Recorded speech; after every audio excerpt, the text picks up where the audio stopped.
નમસ્કાર વિદ્યાર્થી મિત્રો, કિશોર ગજેરા યુટ્યુબ ચેનલમાં આપ સૌનું સ્વાગત છે. આપણે અભ્યાસ કરી રહ્યા છીએ કેશ બજેટ. એનો example number 27. Prepare a cash budget for 3 months April to June 2021. April May June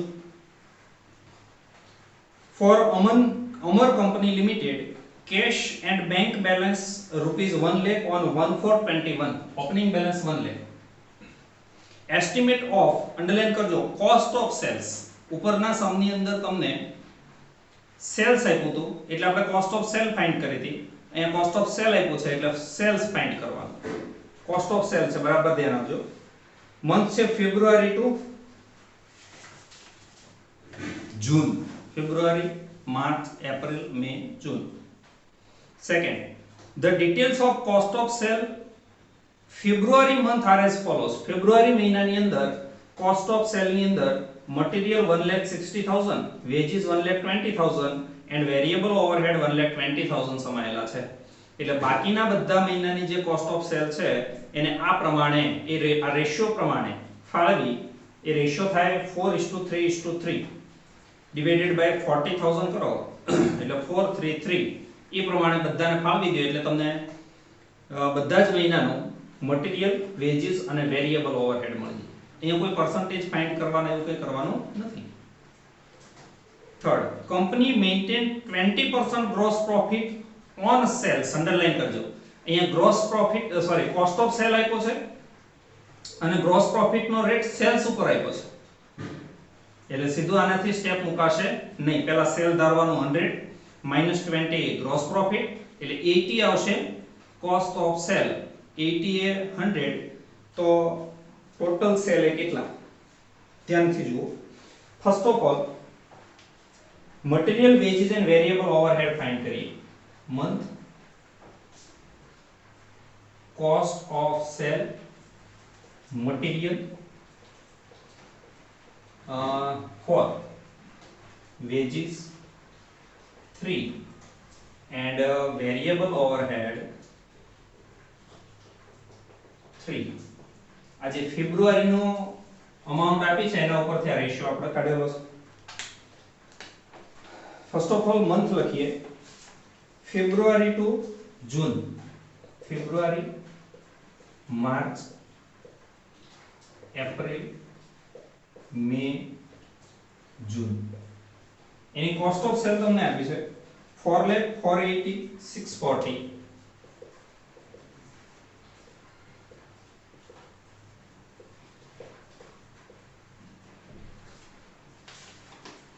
8 lakh and 7,20,000.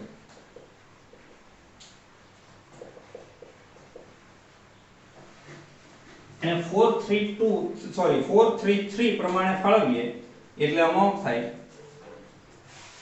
160, 120, 120. આપેલું છે 160, 120, 120. 480 ને ફાળવીએ 192, 144 and 144.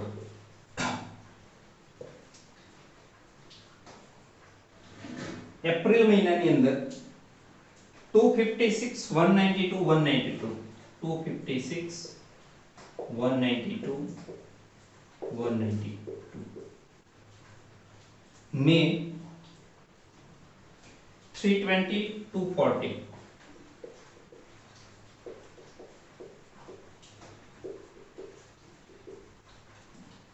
and June 288, 2,16,000.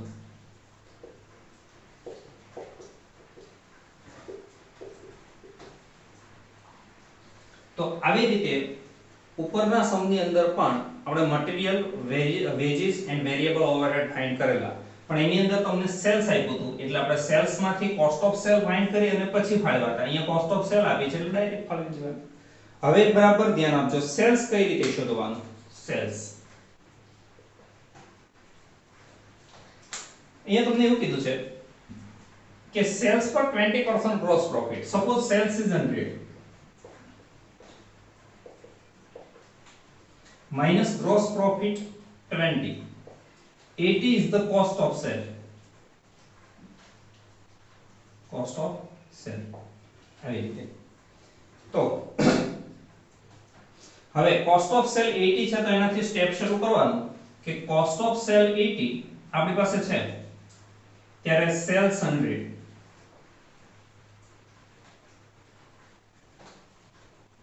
અહીંયા લખીએ મંથ કોસ્ટ ઓફ સેલ 80 ત્યારે સેલ્સ 100. હવે ત્રણ કોલમ બનાવી month cost of sale and sales. આ ફોર્મ્યુલા દરેકમાં લાગુ પડશે. Month February to June, February March April,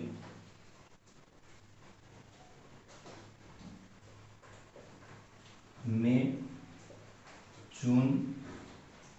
okay. Cost of sale 4 lakh 480,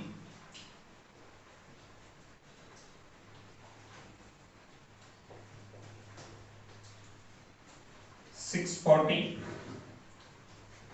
8 lakh 7,20,000. Sales house step મૂકવાનું 80 એ 100 તો 4 lakh એ કેટલા એટલે 5 lakh. 80 એ 100 તો 480 એ કેટલા 6 lakh, 8 lakh, 10 lakh, 9 lakh. તો આ થઈ ગયું સેલ્સ. આવી રીતે સેલ્સ ફાઇન્ડ કરવાનું. આગળ જોઈએ number 4. Fix overhead expenses are 28,000 per month. Fix expenses 28,000 which includes 8,000 for depreciation. Fixed overhead expenses are paid in the same month. 28,000 માં depreciation 8,000 સમાયેલો છે માઈનસ કરવાનો એટલે 20,000 દર મહિને પેમેન્ટ માં લખી દેવાનું. સેમ મંથ ચૂકવાય છે. Number 5. 20% are cash sale. 20% cash sale છે. Of the credit sale 50% in the first month after sale. જે ક્રેડિટ સેલ છે એમાંથી 50% વેચાણ પછીના મહિને, 40% in the second month after sale, વેચાણ પછીના બીજા મહિને 40%, and remaining એટલે કે 10% વધે sale are collected in the third month. 20% cash, પછી જે ક્રેડિટ 80% છે એના 50% પછીના મહિને, 40% ત્યાર પછીના મહિને અને 10% ત્યાર પછીના ત્રીજા મહિને મળશે. ચારે ચાર વસ્તુ લખાશે રિસીપ્ટમાં. 6. 2% commission on total sales is to be paid in the third month of the sale. વેચાણના ત્રીજા મહિને 2% કમિશન ચૂકવાશે જે પેમેન્ટમાં લખાશે. જે આ ફેબ્રુઆરીનું હોય એનું 2% એપ્રિલમાં, માર્ચના 2% મેમાં અને એપ્રિલના 2% જૂનમાં એવી રીતે ચૂકવાશે થર્ડ મંથ. 7. આ very most important.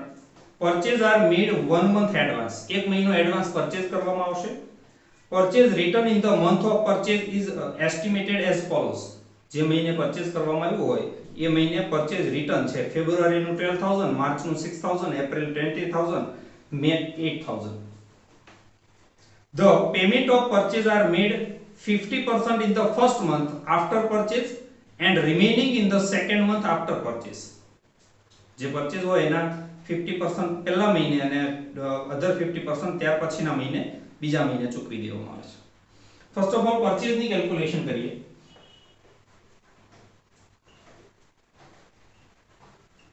First of all month requirement of purchase, જરૂરિયાત ક્યારે છે એ મહિને, જે અહીંયા આપણે લખી છે एक्चुअल परचेज एक महीनो एडवांस કરવામાં આવે છે તે minus purchase return is equal to net purchase. આવી રીતે month February to June, February, March, April, May, June. Requirement of purchase आ रिक्वायरमेंट है 160 192 256 320 and 288 આ एक्चुअल परचेज કરવામાં આવશે 1 month એડવાન્સ એક મહિનો અગાઉ કરવામાં આવશે એટલે આ 160 કરવામાં આવશે જાન્યુઆરીમાં 192 કરવામાં આવશે ફેબ્રુઆરીમાં આવી રીતે 256 માર્ચમાં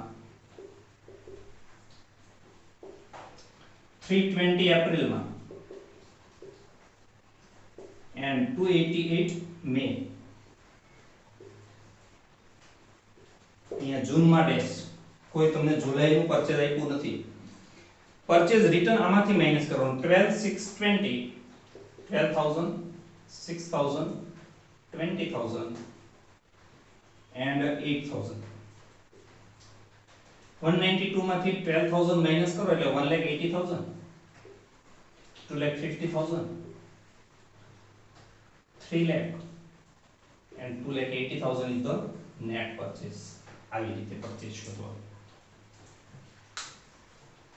number 8 time lag wages 1/4 month 3/4 ચાલુ મહિને 1/4 આવતા મહિને variable overhead 1/2 month variable overhead 1/2 ચાલુ મહિને 1/2 આવતા મહિને 9 there will be a income tax of interest there will be a income of interest rupees 50,000 in the month of May એક મે મહિનામાં રિસિપ્ટ ની અંદર ઇન્કમ લખાશે ઇન્ટરેસ્ટ ની 10 payment income tax 30,000 in the month of April April ના payment માં income tax લખાશે 30,000 bonus 28,000 in the month of May મે માં 28,000 બોનસ લખાશે પેમેન્ટ માં and 11 a minimum cash balance of rupees 50,000 is to be maintained and in doing so it is required a loan in multiple of rupees 5,000 can be taken minimum balance 50,000 રહેવી જોઈએ જો ન હોય તો 5,000 ના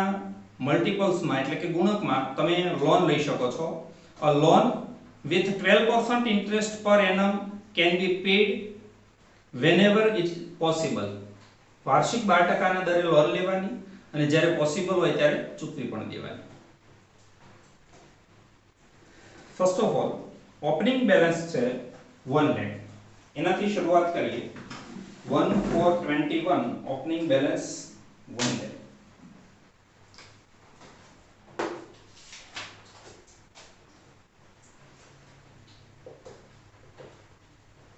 receipt ની અંદર લખીએ કેશ સેલ્સ કેશ સેલ હતું 20% then collection first month 50%, second month 40% and third month finally 10%. આવી રીતે કેશ સેલ્સ છે 160 2 lakh 180 160 2 lakh 180 આ જે મહિને જેટલું સેલ છે એના 20% કરી દેવાનું 8 લાખ 10 લાખ ને 9 લાખ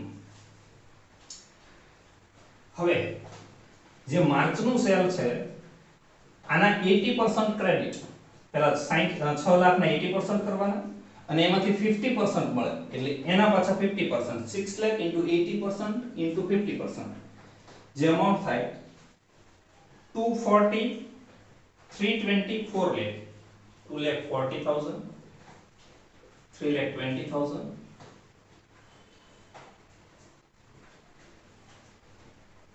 and 4 lakh એ જ રીતે ફેબ્રુઆરીના 80% કરવાના અને 40% કરવાના એ એપ્રિલમાં મળશે જેની અમાઉન્ટ આવશે 160 192 256 160 1,92,000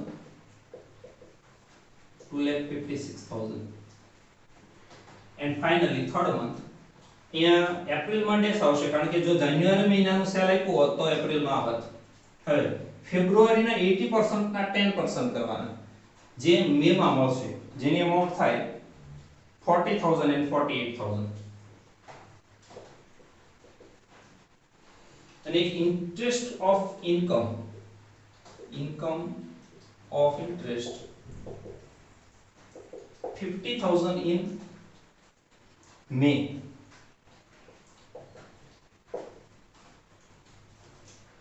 આનું ટોટલ થશે total receive.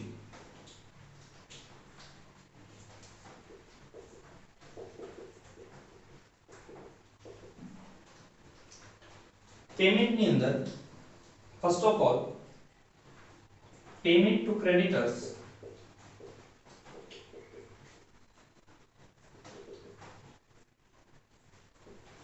first month, second month. First month 50% and other 50% second month. 125 એટલે આ જે 2,50,000 છે એના 50% એ એપ્રિલ માં ચૂકવાશે એટલે 1,25,000, 150 and 140.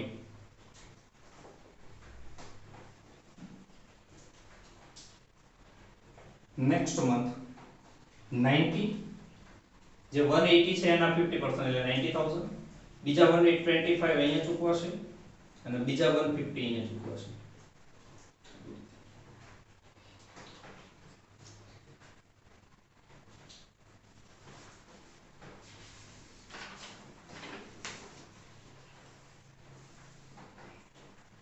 Then fixed overhead, fixed expenses 28,000 per month minus 8,000 is the depreciation. 20,000 per month.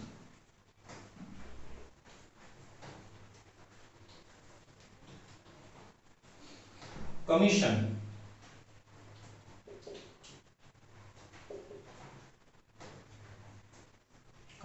on sale 2%. જે મહિને જેટલું સેલ હોય એના ત્રીજા મહિને કમિશન ચૂકવવામાં આવે. ફેબ્રુઆરીનું કમિશન એપ્રિલમાં ચૂકવાશે 5 લાખના 2%.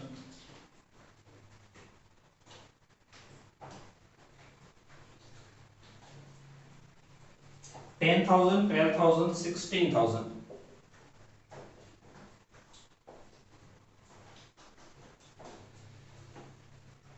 Purchase આવી ગયું. Wages current month 3/4 and next month 1/4. Current month 144, 180, 162.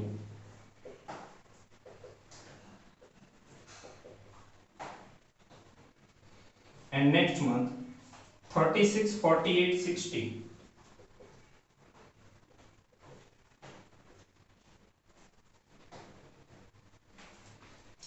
Variable overhead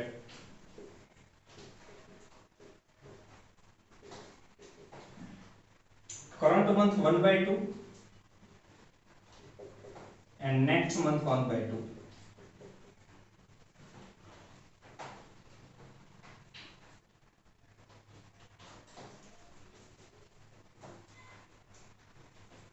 $96, 120, 1,08,000, 96,000, 1,20,000 and 1,08,000. આ જે મહિને જેટલા વેરિયેબલ ઓવરહેડ છે એના 1/2 50%. હવે નેક્સ્ટ મંથ એટલે માર્ચના એપ્રિલના જૂનમાં એવી રીતે 72,000, 96,000, 96,000 અહીંયા બેજા and 1,20,000 આવી રીતે ચૂકવાશે. આ બંને તમે ભેગા પણ લખી શકો છો કેલ્ક્યુલેશન કરીને. Income tax 30,000 in the month of April. 30,000 income tax payment one. And 28,000 bonus month of May.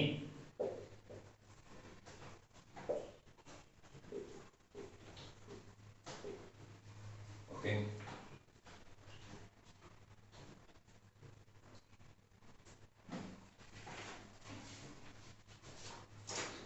Finally, આનું ટોટલ કેવા છે? ટોટલ પેમેન્ટ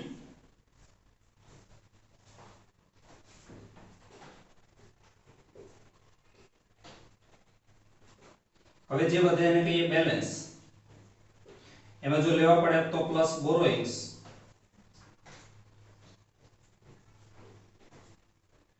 ચૂકવવું પડે તો minus interest and minus principal. અને હવે જે ફાઇનલ વધે એને કહેવાય છે ક્લોઝિંગ કેશ બેલેન્સ.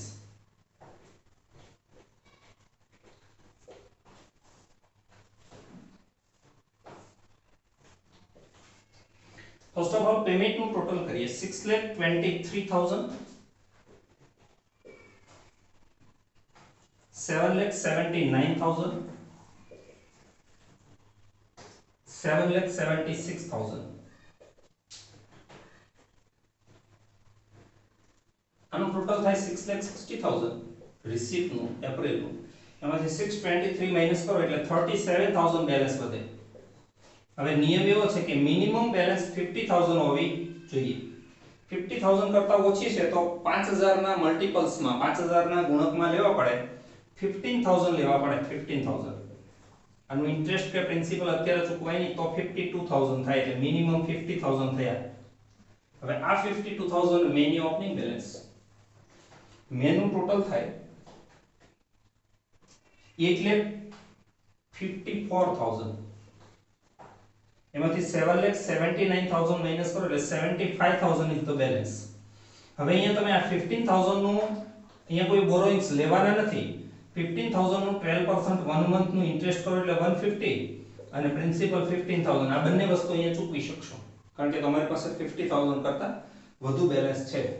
તો 59,850 જે 50,000 કરતા વધુ છે, 50,000 કરતા વધુ બેલેન્સ રહેવી જોઈએ. 9,43,850 and balance 1,67,850. અહીંયા કોઈ બોરોઇંગ્સ લેવાની જરૂર નથી કારણ કે આપણી પાસે વધારે બેલેન્સ છે. 1,67,850 is the closing balance. Thank you friends.